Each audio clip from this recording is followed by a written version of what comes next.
നമസ്കാരം സാർ. നമസ്കാരം.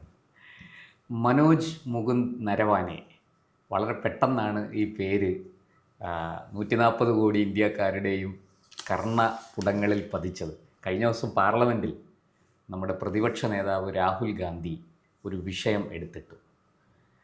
പ്രസിദ്ധീകരിക്കാത്ത ഒരു പുസ്തകത്തിലെ ഉള്ളടക്കത്തെക്കുറിച്ചാണ് അദ്ദേഹം ഉന്നയിച്ചത്. അത് വലിയ വിവാദമായി. ആ പുസ്തകം ഈ മനോജ് മുകുന്ദ് നരവാനെ എന്ന ഇന്ത്യയുടെ മുൻ കരസേനാ മേധാവി അദ്ദേഹം എഴുതിയതാണ്. പക്ഷെ അതിന് അനുമതി കൊടുത്തില്ല സർക്കാർ. അത് പ്രസിദ്ധീകരണ അനുമതി കൊടുത്തില്ല.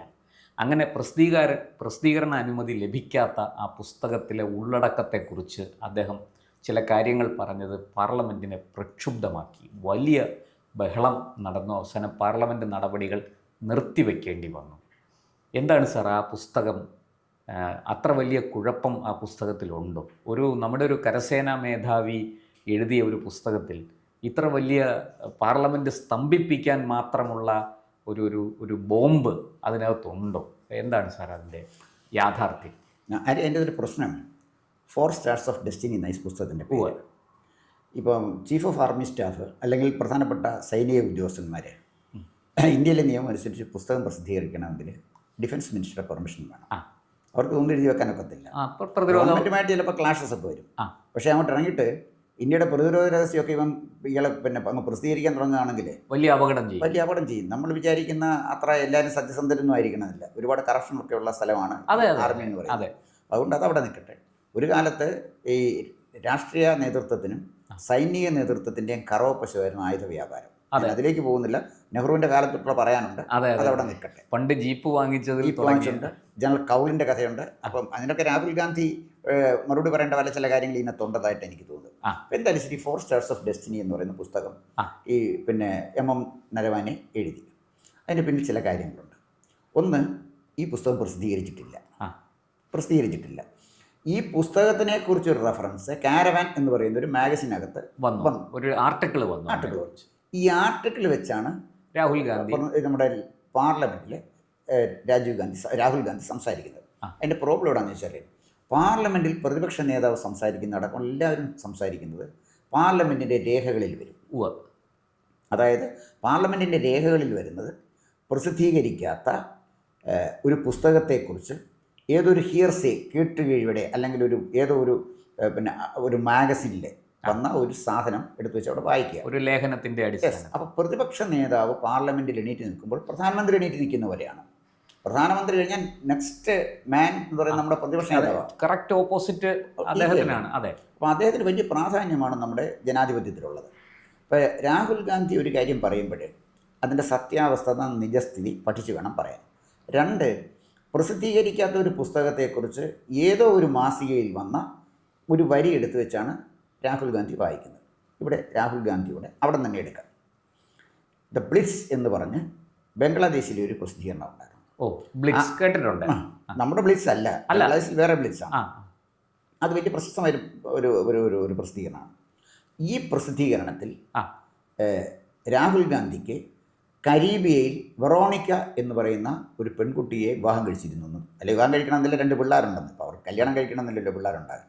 അവർ 2 കുട്ടികളുണ്ടെന്ന്. ഈ വെറോണിക്ക കരീബിയയിലെ ഏറ്റവും വലിയ മയക്കുമരുന്ന് കച്ചവടക്കാരൻ്റെ മകളാണ് എന്നുമാണ്, മകളാണ് എന്നാണ് രാഹുൽ ഗാന്ധിയെക്കുറിച്ച് പറഞ്ഞിരുന്നത്. ബ്ലിറ്റ്സ് പറഞ്ഞു. ഈ ബ്ലിറ്റ്സിലെ ഈ വരികൾ ഉപയോഗിച്ച് ഇതിന് മറുപടി പറയാൻ, അല്ല ഇത് പ്രസിദ്ധീകരിക്കാത്ത പറഞ്ഞത്, പ്രസിദ്ധീകരിച്ചതിനകത്ത് ഇദ്ദേഹത്തിൻ്റെ സ്വകാര്യ ജീവിതത്തെക്കുറിച്ച് പറയുന്നുണ്ടല്ലോ, 2 കുട്ടികളുണ്ടെന്നും പറയുന്നുണ്ട്, വെറോണിക്ക ഉണ്ടെന്നും പറയും. അത് താങ്കൾ നിഷേധിക്കുന്നുണ്ടോ എന്ന് ഭരണപക്ഷത്തു നിന്ന് ഒരാൾ ചോദിച്ചില്ല. കാരണം ഭരണപക്ഷം കാണിച്ച മര്യാദയായിട്ടാണ് എനിക്ക് തോന്നുന്നത്. ഞാനൊരു പത്രപ്രവർത്തകനായിട്ട് ഇപ്പം നിൽക്കുമ്പോൾ ഞാനാണെങ്കിൽ ചോദിക്കും, നിങ്ങൾക്കിത് പറയാനുള്ള അവകാശം എന്താണ്? നിങ്ങളെക്കുറിച്ച് ഇങ്ങനെ എണ്ണം വന്നല്ലോ, എന്നിട്ട് നിങ്ങളതിൻ്റെ പ്രതികരിച്ചിട്ടുണ്ടോ? രാഹുൽ ഗാന്ധി ഇതുവരെ പ്രതികരിച്ചിട്ടില്ല. ഈ വെളിപ്പെടുത്തലിനെതിരെ അദ്ദേഹം രാഹുൽ ഗാന്ധിയോ കോൺഗ്രസോ കുടുംബമോ പ്രതികരിച്ചിട്ടില്ല. നമ്പർ 1. ഇനി നമ്പർ 2, ചൈനയുടെ കടന്നുകയറ്റമാണല്ലോ വിഷയം.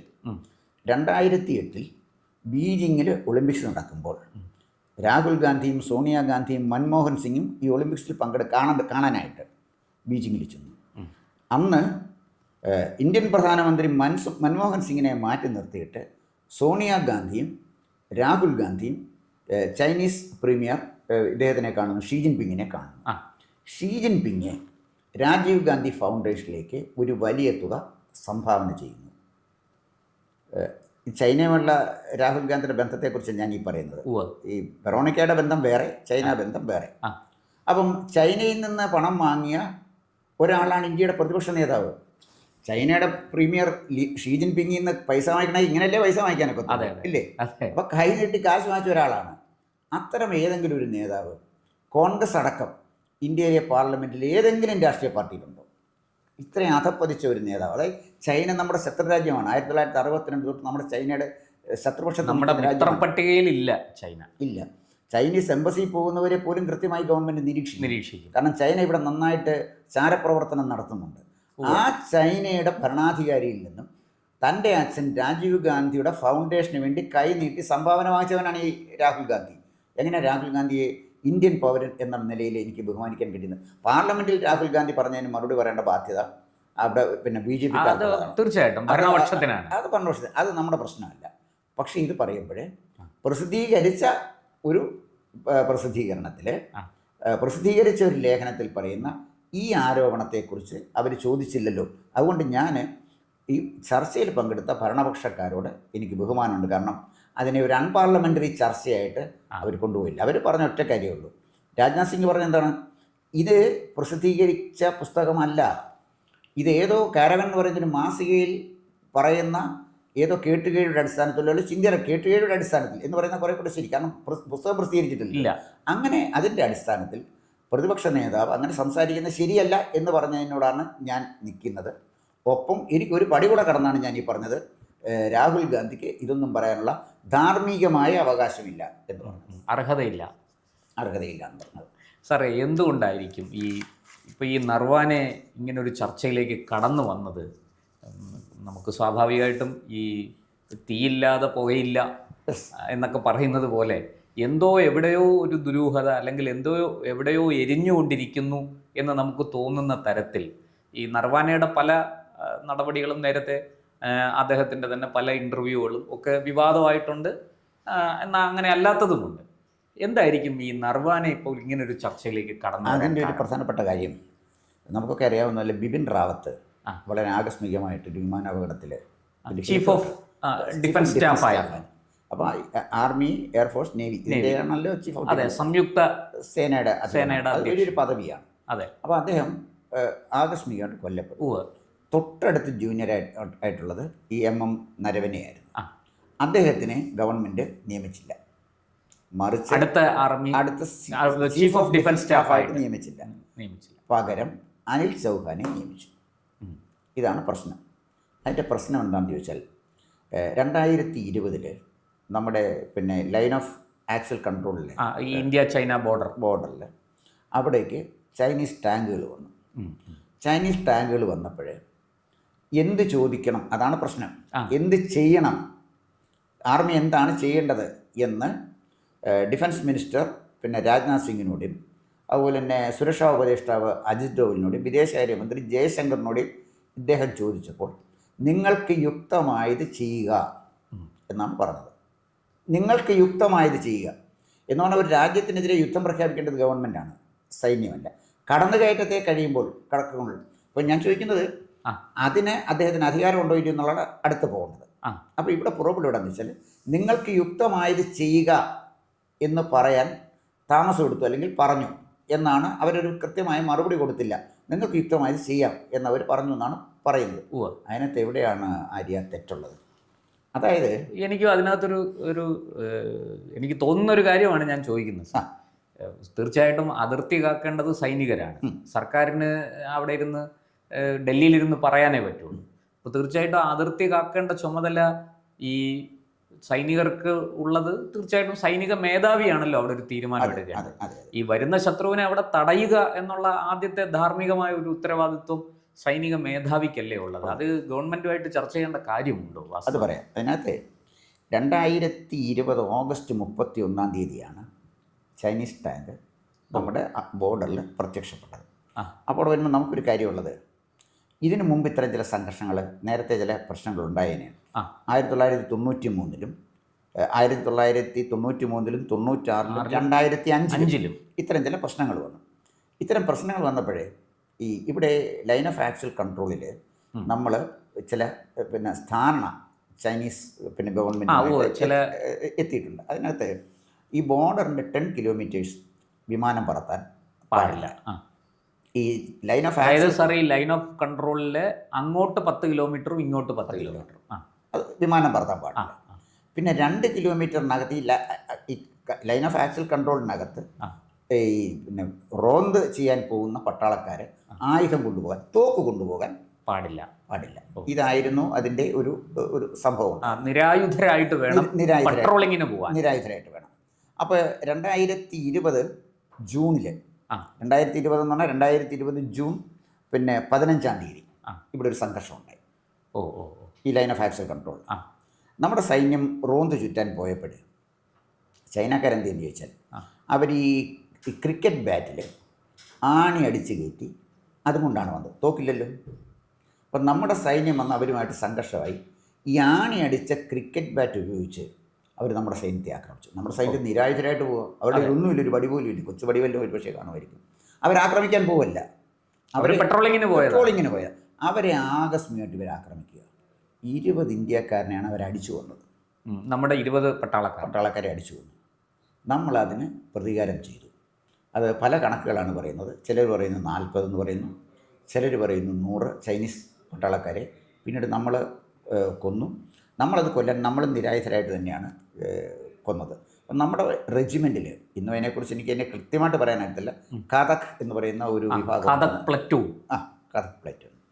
അവർ ട്രെയിനിങ് എന്ന് പറഞ്ഞാൽ ഈ നമ്മുടെ കളരി, കുങ്ഫു, കരാട്ടെ ഇതിൻ്റെയൊക്കെ മാസ്റ്റേഴ്സാണ് അവർ. അവർക്ക് ഈ ആയുധം വേണ്ട. അവർ പൊതുവേ ചെയ്യുന്നത് പ്രതിയോഗിയുടെ കഴുത്തിനടിച്ച് ഇവിടെ ഇങ്ങനെ അടിച്ച് വീഴ്ത്തുകയാണ് ചെയ്യുന്നത്.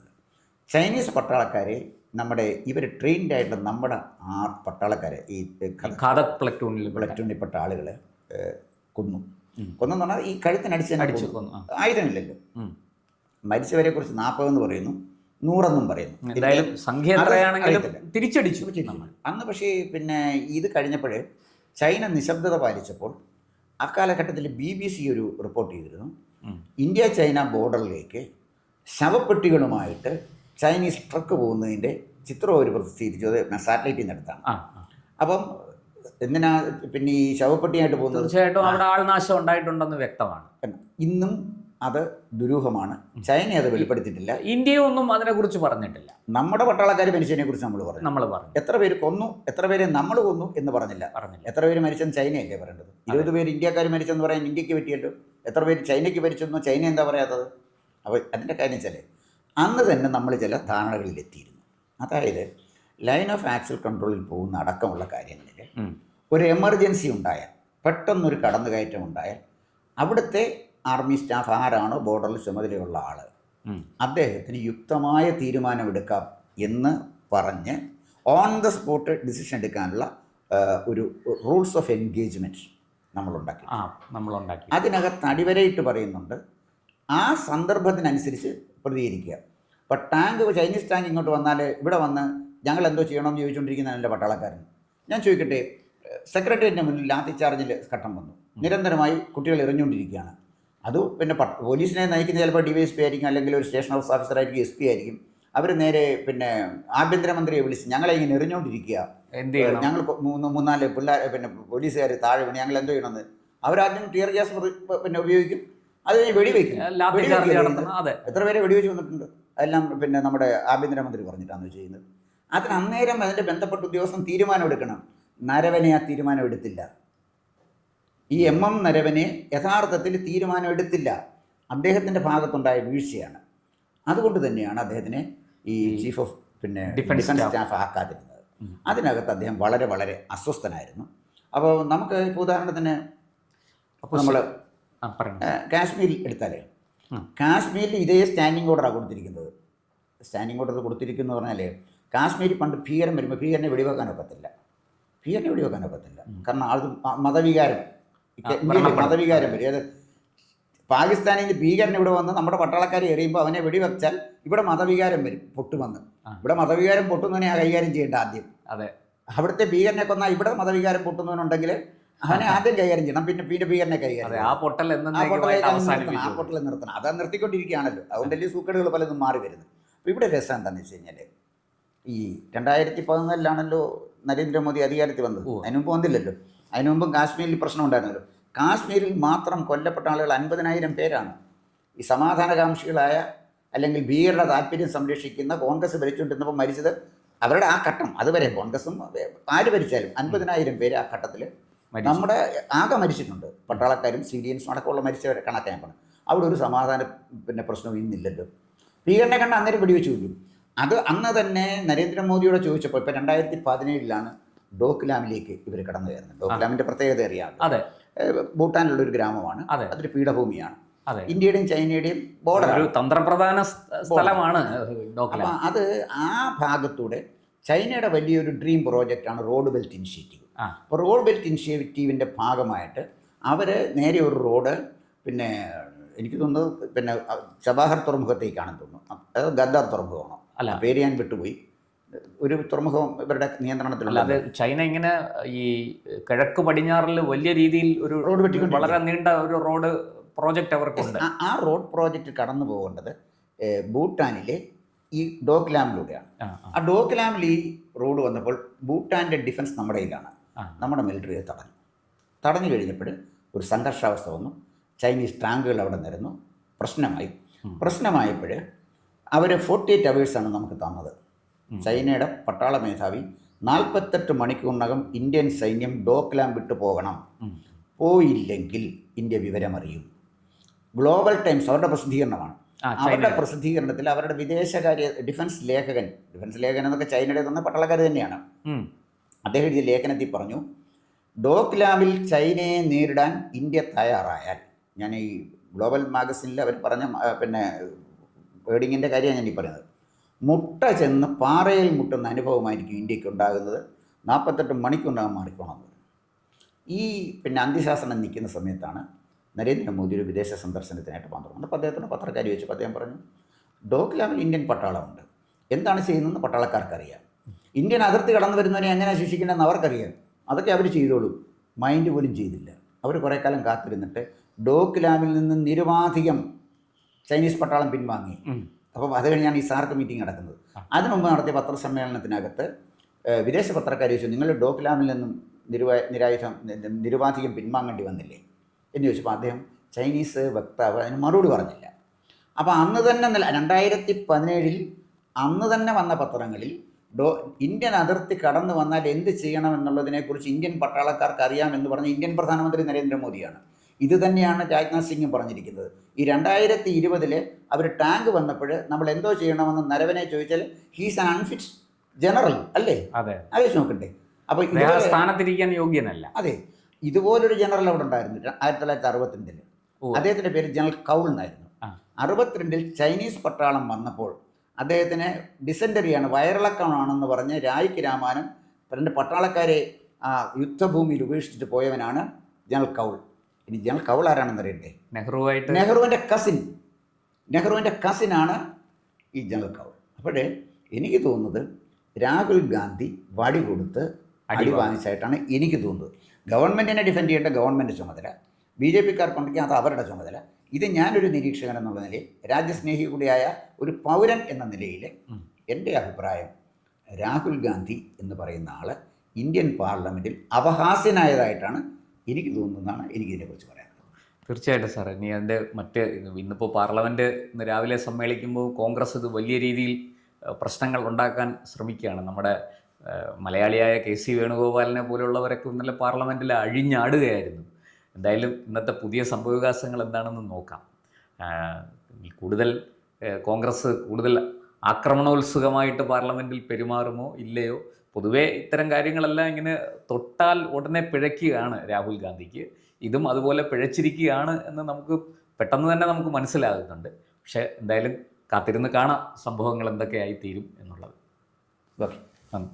കൂടുതൽ വാർത്തകളും വിശേഷങ്ങളും നേരിട്ട് ലഭിക്കാൻ ജനങ്ങളിൽ നിന്ന് ജനങ്ങളിലേക്ക് ജനഭൂമി ന്യൂസ് സബ്സ്ക്രൈബ് ചെയ്യൂ. ബെൽ ബട്ടൺ അമർത്താനും മറക്കരുത്.